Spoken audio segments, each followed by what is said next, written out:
Good morning, everyone. Welcome to Sunday morning Dharma service and Buddha's birthday celebration. Happy birthday to Buddha today. So we often call Shakyamuni Buddha the grandfather of Won Buddhism, of our tradition. And let me tell you what Master Sota, a little bit in the scripture of what Master Sotasan expresses about Shakyamuni Buddha. And this is only part of what he says. It's in preface number 17. So the founding master said that the Buddha's unsurpassed great path is immensely high, deep, and vast. Hence his wisdom and capacity cannot be expressed and recorded, either verbally or in writing. But if there's a summary of his teaching, but I'll read just one part. We do not understand even the suffering and happiness we create for ourselves, but the Buddha understood the suffering and happiness that inadvertently occur, as well as those which sentient beings create for themselves. So hence our aim is to strive to attain the Buddha's wisdom and abilities and exert ourselves to deliver all sentient beings.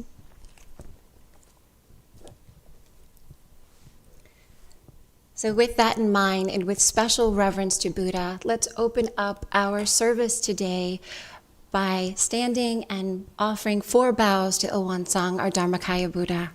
Please rise.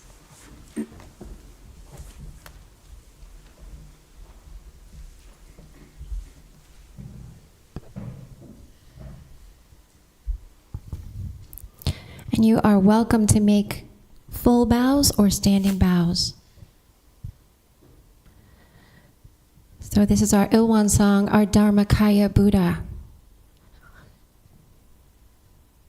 And we bow in gratitude to the grace of heaven and earth, honoring the infinite beneficence of nature and the universe.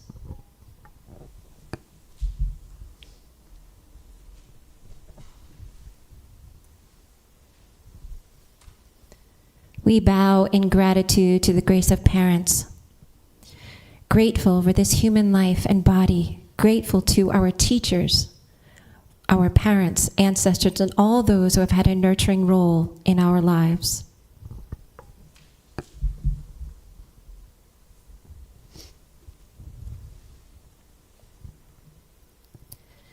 We bow in gratitude to the grace of fellow beings, recognizing the truth of interconnectedness.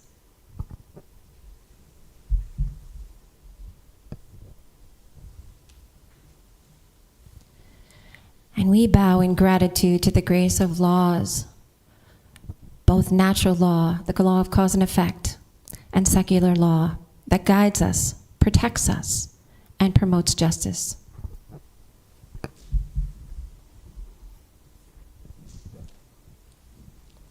Now, with your big, beautiful Buddha smiles, please turn to your neighbor Buddha and say good morning with a bow.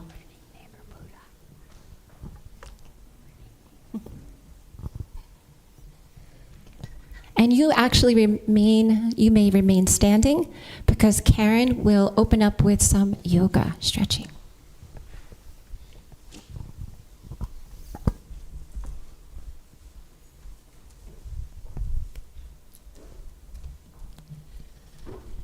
Good morning, everyone. So let's just become comfortable in our body for a moment and just soften at the knees, bounce a little bit up and down. Feel your feet making contact with the floor. Relax the shoulders away from the ears. And then we'll pause and we'll take a nice big inhale with soft knees as we sweep the arms up overhead.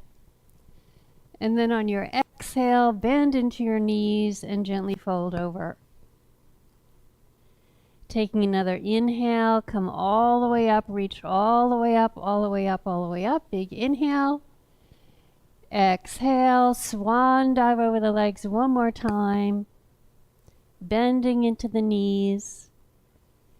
And then last one, inhale all the way up, all the way up, all the way up.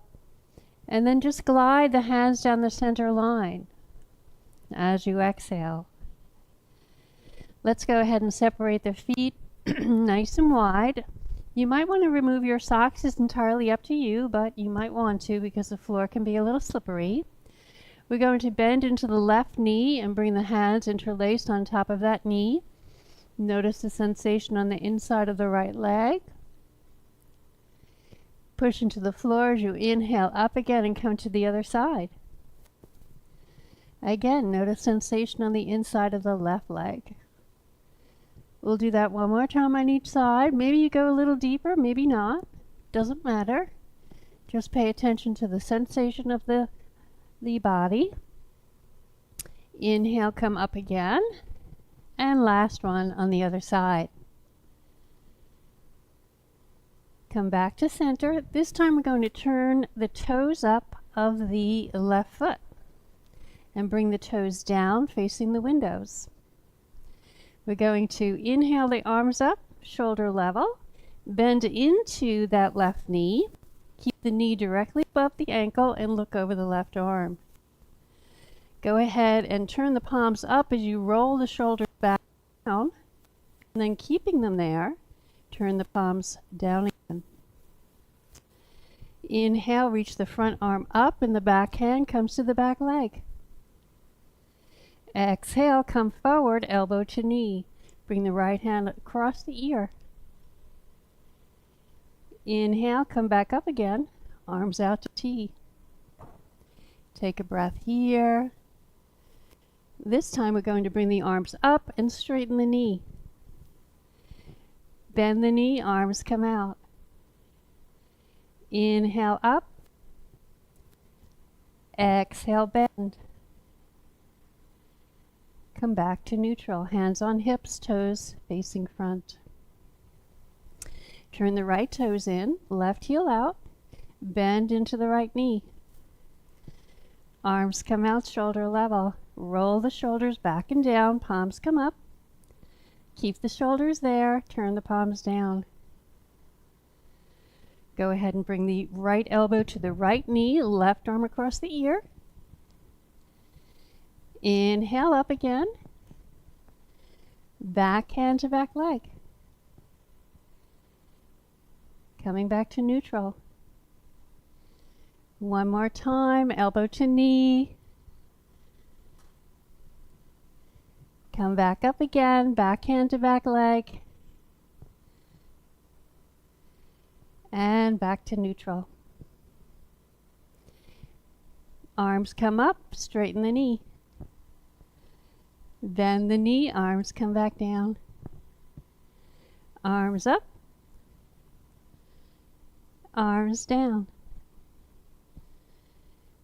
Come back up again. Both feet face front, arms out, shoulder level. Bring the hands to the hips and just heel toe yourself in a little bit. The feet are still wide slightly, a little wider than the hips. Interlace the fingers behind the back. Soften at the knees. Inhale, bring the fists down towards the floor, lift the chest, look up where the wall meets the ceiling. And then on the exhale with soft knees, fold over the legs. Go ahead and bring your arms up behind you. Notice sensation behind the legs. Find your feet, push into the floor, come back up. Release your hands, bring your arms forward into cactus pose. Now really squeeze the shoulder blades together. Imagine that you're holding a pencil there. Breathe into the front body, into the chest. And then we'll come and bring the left elbow on top of the right. And maybe you can face the palms and maybe not, it doesn't matter. Step to we're going to soften at the knees here. Inhale, lift the elbows slightly. On the exhale, we're going to fold in towards the legs, making a little ball with your body. Focus on the back body here, the back of the heart. Breathe into that space. Maybe you can soften behind the neck and let the head go. Breathing into the back. Now push into the floor. Inhale yourself back up again. Separate your feet a little wider, not much. Unwind. Open again into cactus. Squeeze that imaginary pencil. And then we'll go the other way. So left, or rather right elbow on top of left arm. Point the fingers slightly forward, soften at the knees, and then fold into the body. Breathing again into the back body.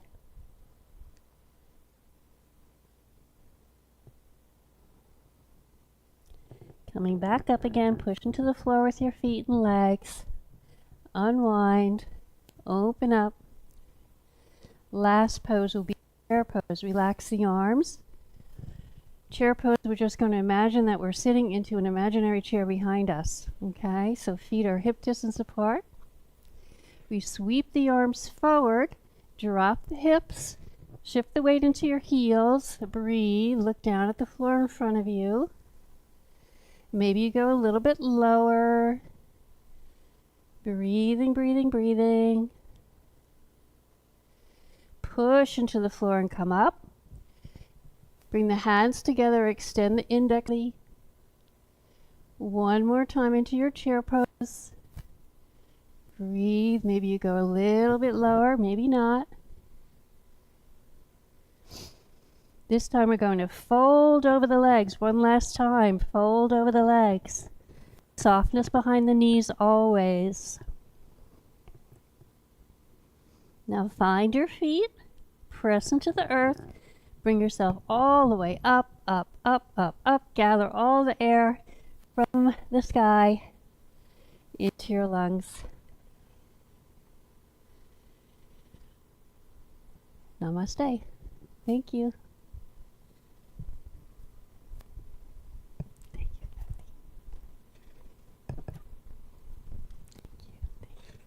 Thanks so much.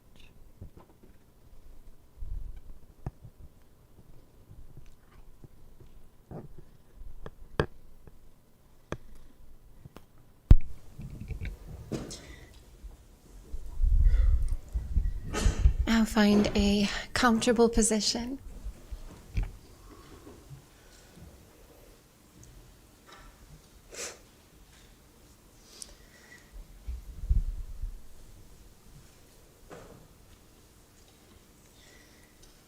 Feeling the earth, the ground under your legs.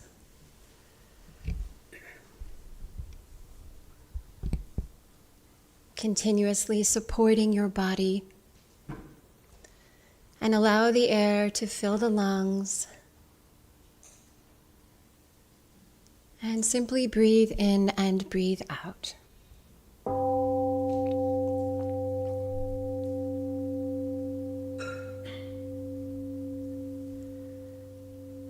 Straightening the back, dropping the shoulders, and opening the heart. We will now begin our meditation as Reverend Yeri and Reverend Jay lead us with a chant called Youngju, a spiritual chant.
전지 영기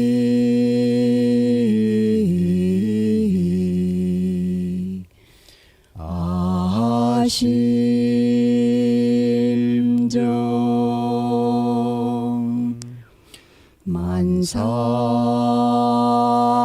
만사여이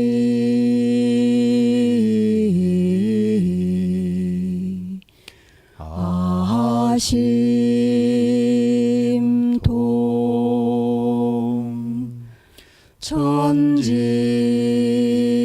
천지여 동일체 아여 전지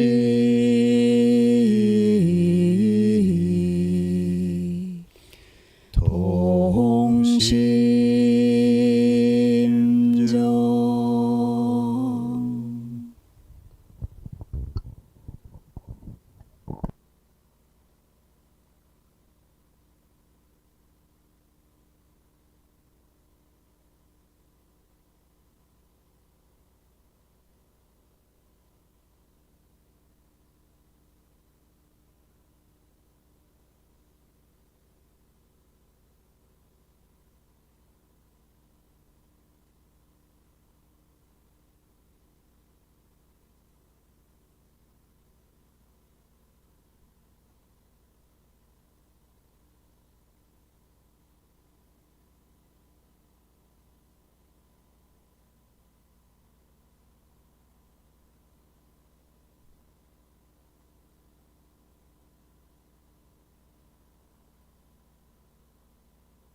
In the Buddhist tradition, there are three jewels: the Buddha, the Dharma, and the Sangha. The Sangha is the spiritual community.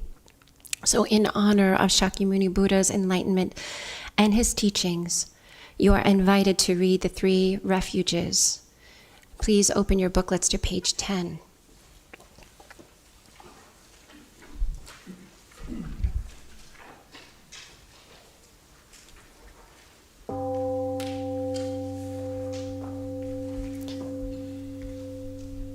I take refuge in the Buddha, the one who shows me the way in this life.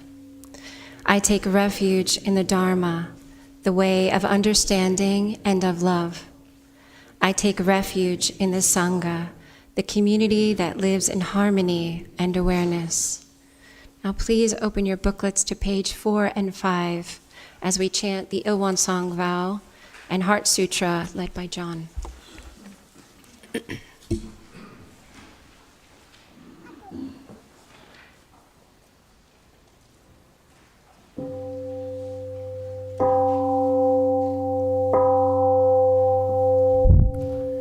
One song vow. One is the realm of samadhi, beyond words and speech, the gateway of birth and death, transcending being and non-being, the origin of heaven and earth, parents, fellow beings, cause the true nature of all Buddhas, enlightened masters, unenlightened people, sentient beings. Ilwan manifests as both permanence and impermanence, viewed as permanence. Ilwan unfolds into an infinite world that is ever abiding, spontaneous, just as it is, viewed as impermanent, till one unfolds into infinite worlds through the cycle of formation, duration, decay, and extinction of the universe, and the birth, aging, illness, and death of all beings, according to how we use our minds and bodies. 4 forms of birth we transform through the 6 realms of existence, progressing or regressing, with grace arising from harm or harm from grace. We unawakened beings vow to practice wholeheartedly, modeling ourselves after Ilwan Sangha, Dharmakaya Buddha, by cultivating our minds and bodies deeply. Human affairs and universal principles thoroughly, and using our minds and bodies skillfully, progressing rather than regressing, and receiving grace rather than harm, till we attain the great empowerment of Ilwan and become one with the nature of Ilwan. Heart Sutra. The Bodhisattva of great compassion, when deeply practicing Prajna Paramita, realize that all 5 aggregates are empty, thus became free from all suffering and distress. So Shariputra form does not differ from emptiness. Emptiness does not differ from dharmas are empty, do not appear or disappear, are not tainted or pure, do not increase or decrease. Empty emptiness, no form, no sensations, no perceptions, no impulses, no consciousness, no eyes, no ears, no nose, no tongue, no body, no mind, no form, no sound, no smell, no taste, no touch, no object of mind, realm of eye, ear, nose, tongue, body, or mind, consciousness, no ignorance, extinction of ignorance, no old age and death, nor extinction of them, no suffering, cause of suffering, no cessation of suffering, path, no wisdom, no attainment, with nothing to attain. Bodhisattva relies on Prajnaparamita, for the mind has no hindrance without any hindrance. Fears exist free from delusion, one dwells in nirvana. Buddhas of the past, present, and future rely on Prajnaparamita, attain supreme enlightenment. Therefore know that Prajnaparamita is the great mantra, the great enlightening mantra, is the unsurpassed and unequaled mantra, which is able to eliminate all suffering. This is true, not false, so proclaim the Prajnaparamita mantra, which says, gone, beyond, far beyond, now awaken, gate, parasamgate, bodhisvaha, gate, parasamgate, bodhisvaha, gate, parasamgate, bodhisvaha.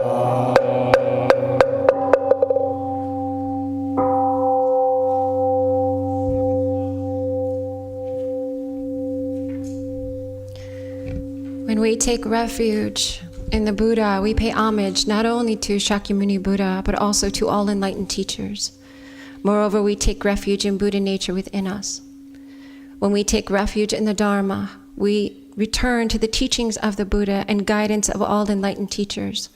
Moreover, we take refuge in the Dharma that inherently is embedded in our true nature.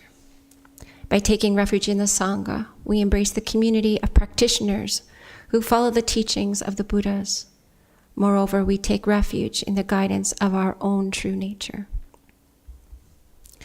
Now please take a moment to make yourselves comfortable and bring your palms together as we listen to a Dharma talk by Reverend Yu, our retreat director and main teacher.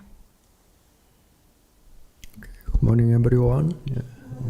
Welcome to the Buddha's birthday special ceremony, and I think you all have a very close karmic bond or dharma affinity. That's why at this morning we gathered together to celebrate the Buddha's birthday. The Buddha said, among various blessings or merits, having good relationship with the teachers and the Dharma friends is the biggest blessing. Yeah, I think we all are very blessed person. This story comes from Buddhist scripture. There was one traveler walking on a field. All of a sudden, the field caught on fire, and he started to run. To make matters worse, one angry elephant appeared and started to chase him. So he ran for his life. When he reached to the edge of the cliff, luckily, he saw one big tree with lots of vines hanging below. So he climbed to the top of the tree and hanging on vine in order to jump down at the bottom. At the bottom, he saw there is a well that's abandoned, dry well. But there were 5 slithering snakes at the bottom of the well, so he could not jump down. When you go down to the tree, then he can be killed by the angry elephant, but he cannot hang on the vine forever.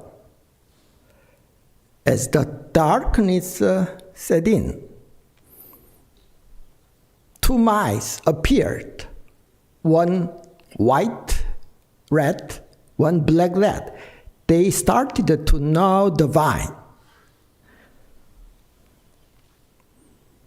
He did not know what to do. At the moment, he discovered that there was on the tree empty beehive. From there, honey was dripping from that hive. So forgetting all his dangerous situation, he started to lick the honey.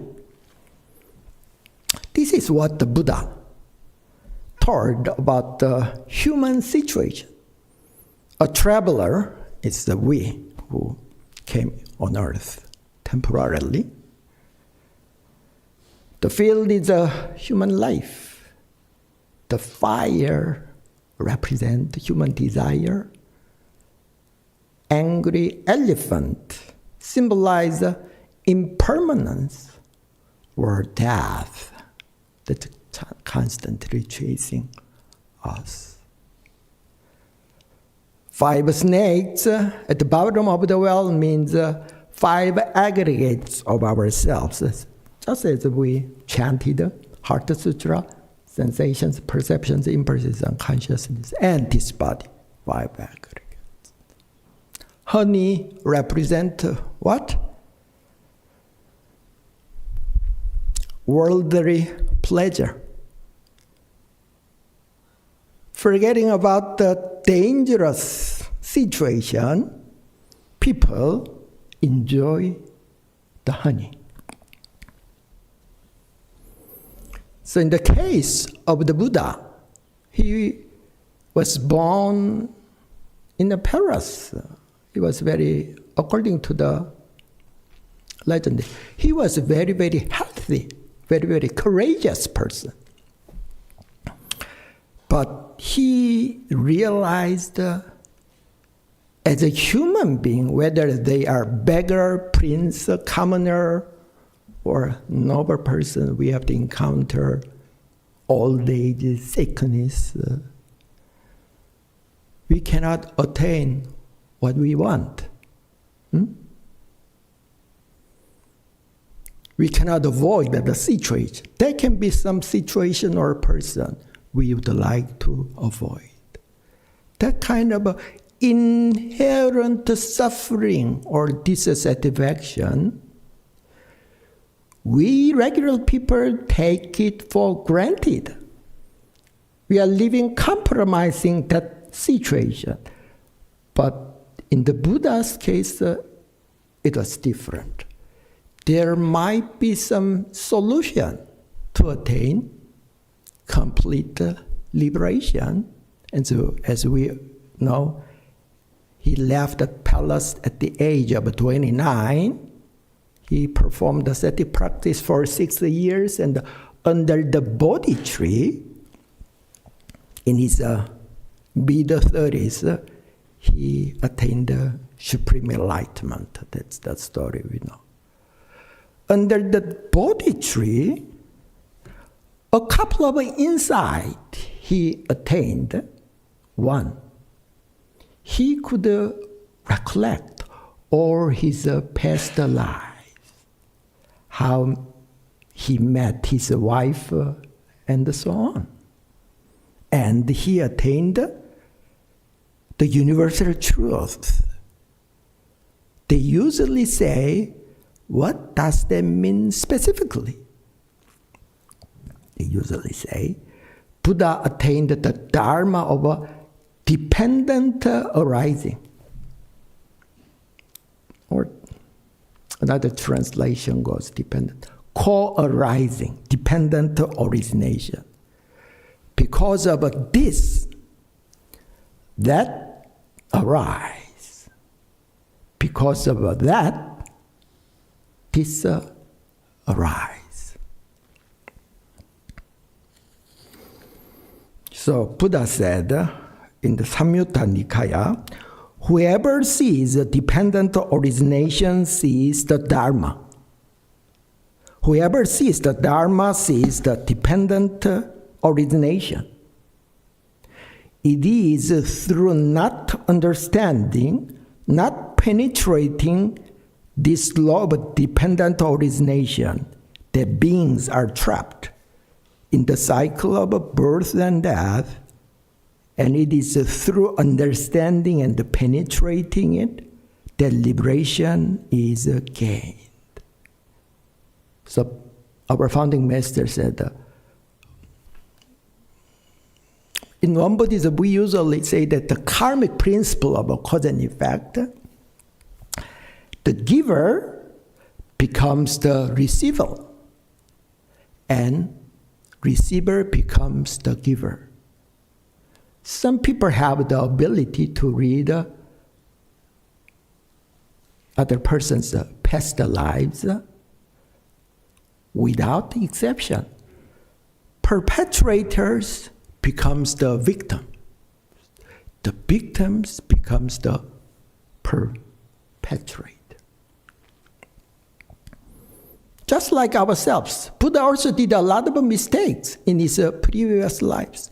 When he recollected his past lives, in one life, he was a leader or of some spiritual community. He was so proud of his spiritual attainment. Because of the pride, he was not happy with his members, usually monastics, who oppose to his opinion or who does not respect him. From time to time, he dismissed those members. Because of that unwholesome karmic seed the Buddha planted in his past life, in that life in India, he had to harvest the result. What happened? One of his students, Devadatta, he was a very serious ascetic,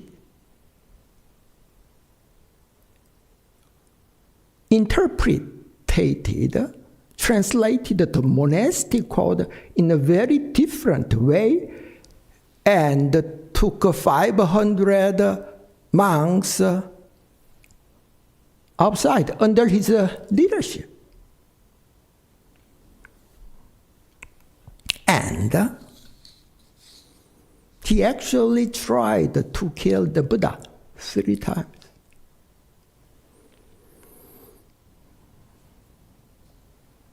In our life, there are a lot of Tedavatas around ourselves. In our life, it can be sometimes our spouse, our boss, or whatever person around. But what did Buddha did to Devadatta? With great patience and perseverance, he continued to teach and forgive his student.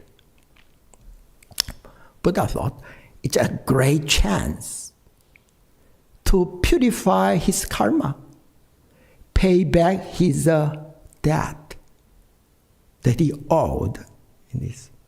And Buddha said to his followers,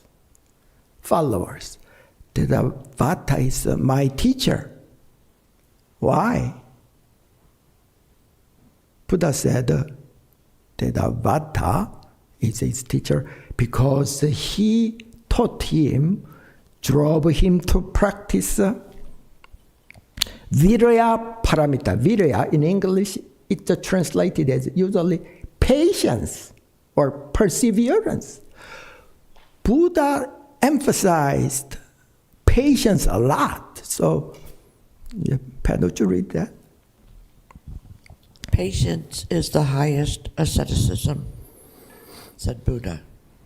Patience and forbearance are the highest austerity, from the Dhammapada 184. As an elephant in the battlefield withstands arrows shot from bows all around, even so shall I endure abuse, from the Dhammapada. Yeah. Without patience, not any other paramita will be accomplished. The sixth paramita we know, dana paramita first. The last paramita, prajna paramita, we just chanted. But what Buddha tried to emphasize was what could be the fundamental cause of suffering. My friend's friend, he studied physics. He's a super smart student. He was all A student in college. When he was a junior, he received 2 B grades in 2 subjects. He was shocked and fell in deep depression. Actually, he took a leave of absence the next semester. Most of the students, they have all A's, just 2 B's. They would be very happy. But the problem is not 2 B's. His attachment to that academic achievement. When I was a junior high, probably 9th grade, before graduation, one photographer came to our school, and he took photos of our students for yearbook. When I saw my photo, it came out terribly. I was very unhappy. And back then, yearbook photos were used for blind date. So I was in agony. The photo was terrible. So I thought about it for 1 week and decided in my mind, why don't I go to the photo studio? And then I actually went there. It's located at the end of the bus line. And I explained that this photo is you need to take my photo again. And he took photo again. But anyway, he didn't bother himself to update the photo. Many students didn't bother his photo, especially boy students. But I minded. The photo is not the problem. Well, maybe the problem. The root problem was my attachment to that photo. When I think about that, it's very nothing, but at the time I was serious. So, Buddha said the fundamental cause of suffering is tanha. Tanha, Sanskrit literally means thirst. Thirst for power, thirst for wealth, thirst for recognition, and so on. Just like our body becomes thirsty for water when it needs some water. Our second Head Dharma master said, one of the greatest Buddhist master in Buddhist history is Master Songchan, the third patriarch of the Chinese Zen Buddhism. One day, Master Songchan was visited by a very young monk. Even though he practiced for years, his mind is really in turmoil with many things. So the young monk asked to Master Songchan, Master, I want liberation. Master Songchan replied, who has bound you? He replied, nobody has bound me. Then Songchan said, then why do you seek liberation? Under that word, he had the first awakening. The young monk later became Doxin, the fourth patriarch of the Chinese Zen Buddhism. It is not our children's spouse or our situation. The root problem is within ourselves, the attachment. Externally, we do our best to change our environment, but more importantly, as a practitioner, internally, we need to deal with our mind. Even though we would like to let go of lots of unwholesome desire or attachment, it's not easy. That's why we practice. So, when you read the Diamond Sutra on chapter 2, one monastic asked to the Buddha, how can I center my mind?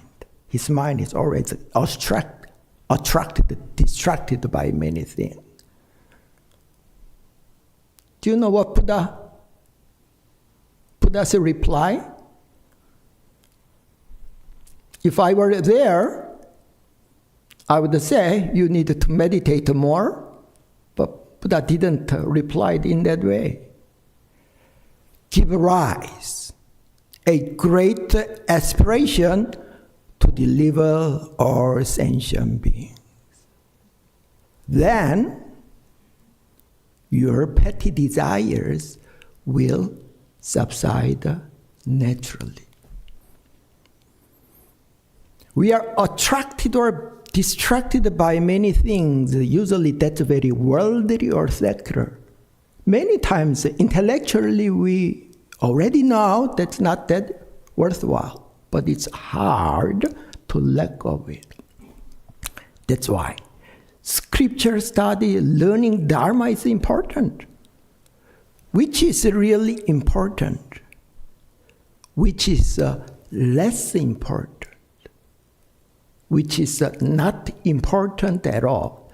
By learning the Dharma, the truth that's revealed by the realized teachers, then we can realize this is healthy food. This is junk food. Healthy food is not necessarily delicious, but if you continue eat that, you will become very healthy.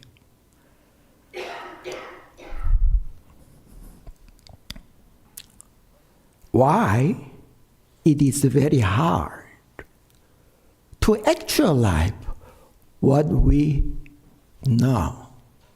Knowing is one thing, putting that, practicing that is another. Buddha said, it is because of our karma, because of our karma.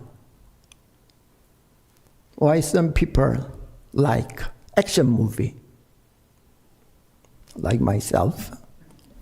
Why some people like romantic comedy? Even among siblings, they have the same parents, which means they have a very similar or almost the same DNA.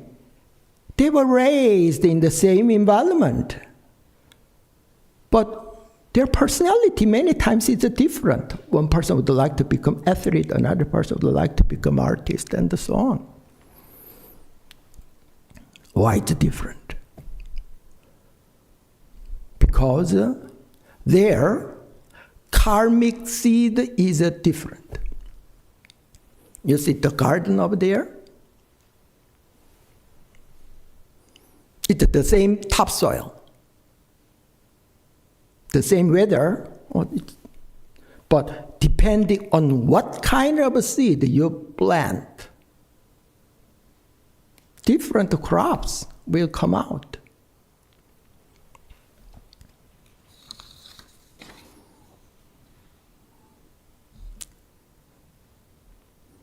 The habits, how our good or bad habits is formed, our founding master said, by seeing, hearing and thinking as we please, we have cultivated our body and mind without the foresight, forming deeply ingrained habits. Ingrained habits. We talk too much. We talk too little. Speaking good of other people, speaking ill of other people. Getting up early, getting up late. It's all our habits.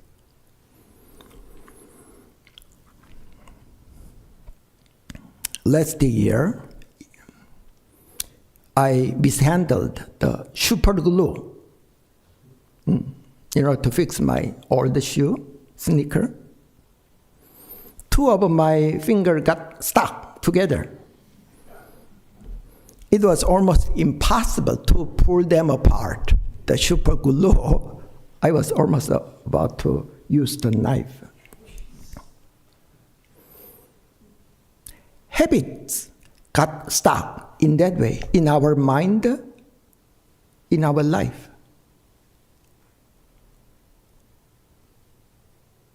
How to break the bad habits? Buddha said, this is a literal translation. Pierce through the cave of habits. It means break through the cave of a habit and step into the light. On another Dharma verse, this is the literal translation. Drive the stake of a Dharma deep into your being. It means root yourself firmly in the Dharma. In other words, discipline our body and mind according to the Dharma. It's very simple. That's what we are doing right now.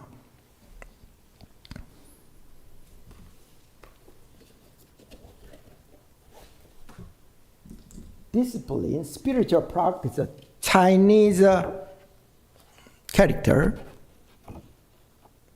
Dalian. This front part on the right side means iron, metal. Then this part means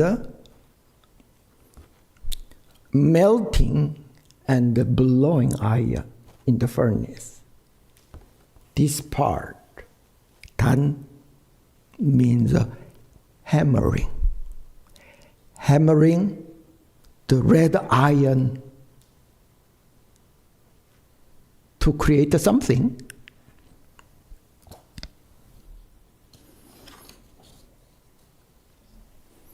Entering furnace, I don't think it's fun. Like exercise, or having healthy food.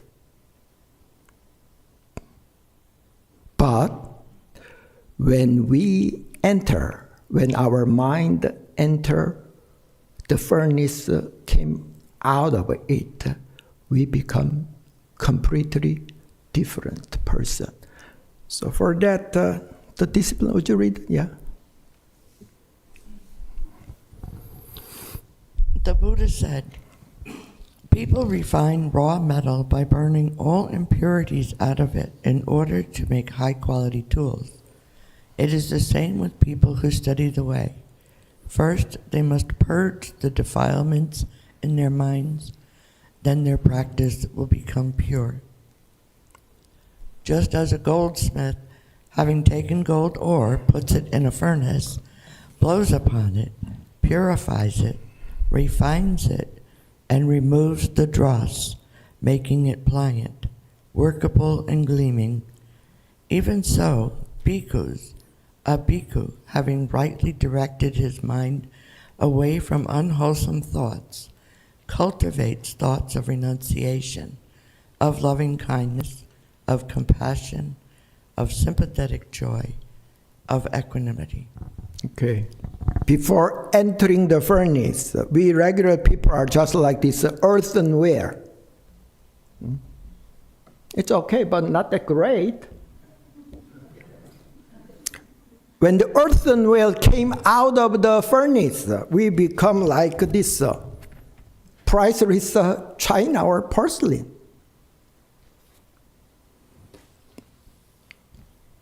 When I was in elementary school, one day a couple of nurses came inside the class.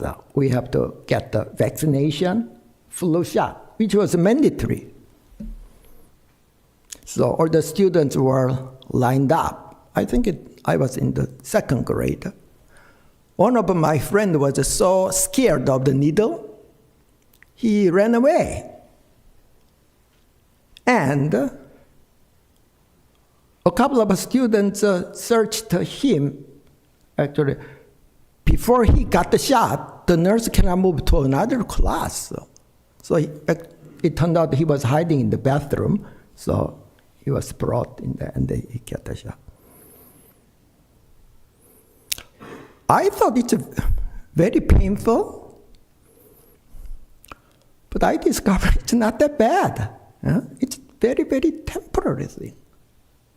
But we become healthy. It's exactly the same as our practice. So tether ourselves to the Dharma in this tempting world. They say meditation is the mind of the Buddha. Scripture is the words, the speech of the Buddha. Precepts are the actions, the deeds of the Buddha. So if we continue to practice, study scripture, and live a mindful life, someday all of us will become this expensive fine china.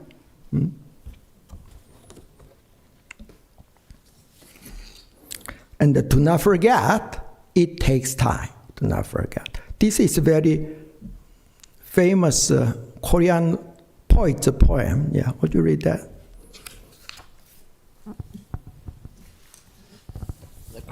The chrysanthemum? Beside the chrysanthemum. Monks, you should train yourselves thus. Strong will be our desire. No, not that one. The poem, the last one. I did not give that to you.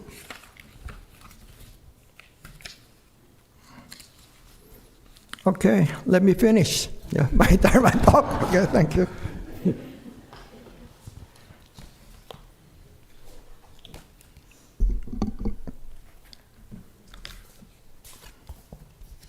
Yeah, I'm done. Yeah. Sorry. Sorry. So thank you, Reverend Yu, for your wonderful, wise words. Patience and perseverance is the greatest virtue. And it reminded me that we need to have compassion with ourselves, with our human hearts and human minds. And that know that in the earthenware, the porcelain resides, right? They're not separate. So that when we understand this, with this compassion, then we have an understanding that our Buddha nature, our awakening, is available to us in each and every moment. So let us stretch for just a second. Let's take Raise our arms and just stretch. We've been sitting a long time.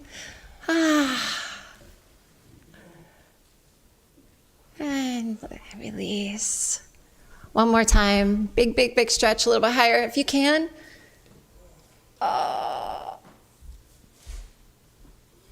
And twist from one side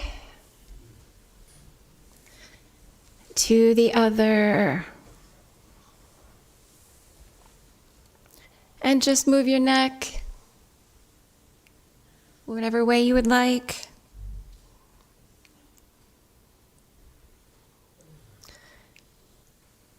You can take a moment to stretch out your legs just for a second, if you need to.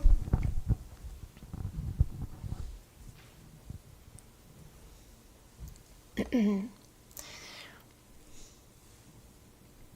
in front of you, you will see a song called The Four Great Vows. This is, the Kyomanims will lead us in this song. And you can join if you feel comfortable and whenever you are ready. And then we will recite the four great vows afterwards. So we'll do one round of singing and one round of reciting.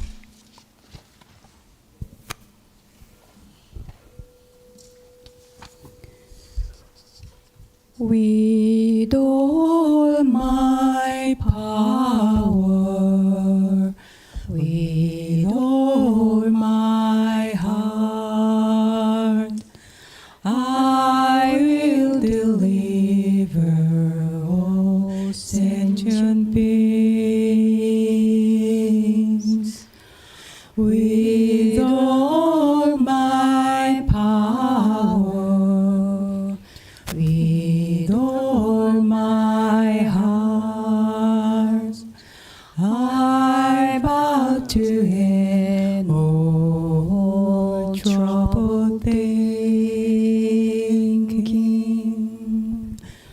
With all my power, with all my heart, I bow to Lord infinite Dharma.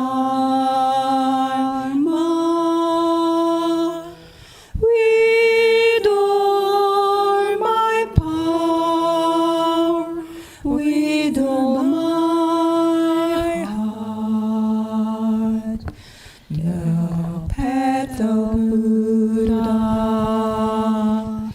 the highest path I will attain.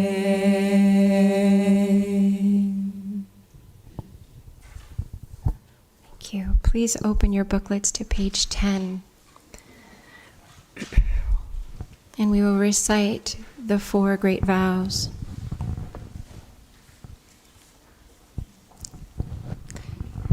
Sentient beings are numberless. We vow to save them. Delusions are endless. We vow to eliminate them. Teachings are infinite. We vow to learn them. Supreme enlightenment is inconceivable. We vow to attain it. Let's spend one moment of silence with the sound of the bell.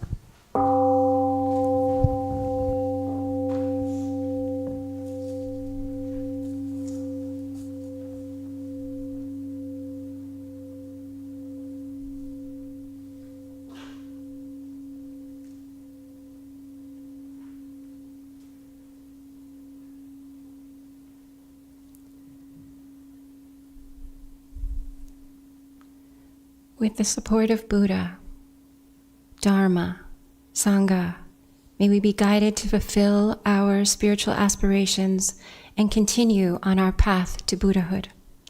May we find peace, wisdom, and compassion along the way.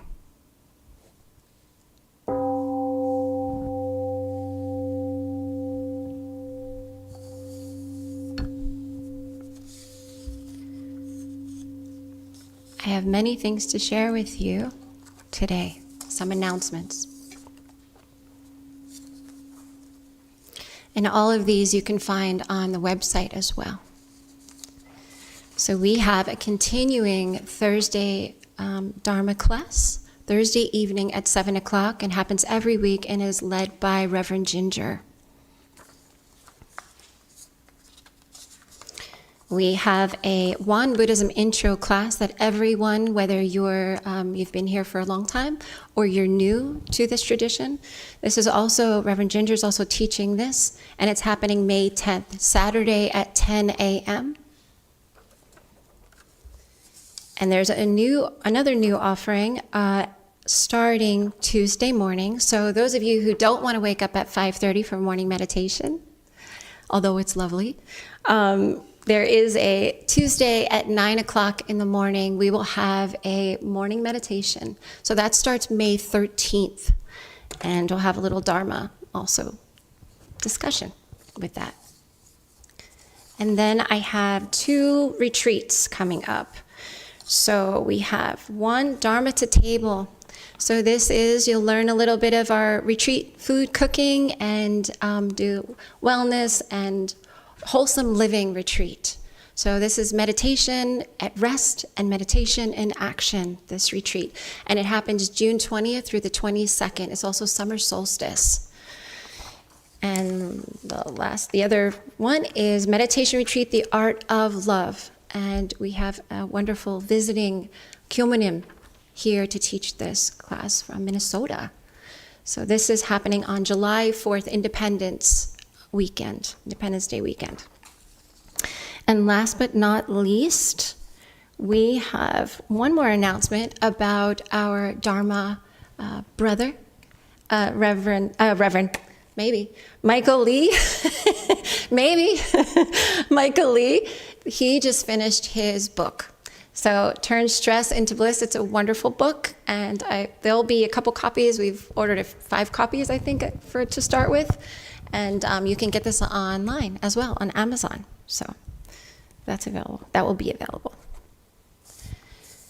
Thank you so much for joining us for this wonderful celebration and reverential celebration today.